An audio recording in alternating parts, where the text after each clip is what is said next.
tentang kedatangan Islam sebenarnya mempunyai hubungan yang rapat dengan kerajaan daripada khilafah Islam. Dan khilafah Islam lah sebenarnya yang bertanggungjawab penuh di dalam mengislamisasikan di kawasan Asia Tenggara. Inilah jenis saluran yang pernah digunakan dalam menyebarkan ajaran Islam di Nusantara. Yang pertama ada saluran dakwah, kemudian ada saluran perdagangan, ada saluran perkawinan, saluran pendidikan, saluran kesenian, dan yang terakhir aliran tasawuf. Baik, kita awali dengan saluran perdagangan. Proses islamisasi melalui saluran ini merupakan proses islamisasi paling awal di Indonesia. Hal ini juga didukung oleh semakin ramainya lintas pelayaran dan perdagangan dunia antara Eropa, Asia Barat, India, dan juga Cina. Interaksi antara pedagang Arab, Gujarat, Persia kemudian menyebabkan Islam berkembang pesat di Nusantara. Proses islamisasi melalui saluran perdagangan ini dipercepat oleh politik beberapa kerajaan Hindu pada saat itu. Selain itu, para pedagang Muslim di kota-kota pelabuhan banyak yang menetap dan membentuk perkampungan Muslim yang salah satu contohnya seperti Pekojan yang ada di wilayah Jakarta. Next, kita masuk pada saluran perkawinan.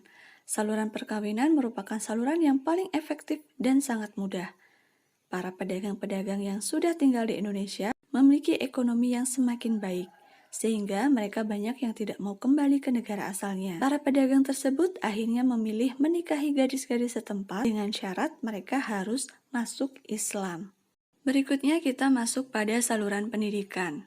Sebelum masuknya Islam di Indonesia, sistem pendidikan agama sebenarnya sudah dikenal, seperti Pasraman yang merupakan lembaga pendidikan agama Hindu, di mana antara siswa dan guru menyatu dalam satu lingkungan. Pola lembaga pendidikan seperti ini pada saat masuknya agama Islam tetap dipertahankan dengan nama yang berubah yaitu menjadi pondok pesantren. Murid-muridnya disebut dengan santri, sedangkan guru disebut dengan kiai atau ulama. Murid-murid tersebut setelah selesai menimba ilmu memiliki kewajiban untuk menyebarkan agama Islam dan mengajarkan ilmu-ilmunya di daerah asalnya. Islam bisa tersebar sampai daerah-daerah terpencil. Contoh pondok-pondok pesantren antara lain Pondok Pesantren Ampel Denta di wilayah Surabaya yang didirikan oleh Sunan Ampel. Kemudian ada Sunan Giri yang mendirikan pesantren untuk santri-santrinya yang kebanyakan berasal dari wilayah Maluku yang berdekatan dengan daerah situ. Berikutnya ada saluran seni budaya. Proses islamisasi juga dilakukan melalui saluran seni budaya, seperti seni bangunan, seni pahat, seni tari, seni musik, seni wayang, dan seni sastra. Hal ini dilakukan dengan maksud agar timbul pandangan bahwa agama Islam tidak meninggalkan seni budaya, tidak merusak budaya yang sudah ada dan bahkan ikut memeliharanya. Misalnya di sini ada seni tari, kemudian ada seni kaligrafi, dan sebagainya.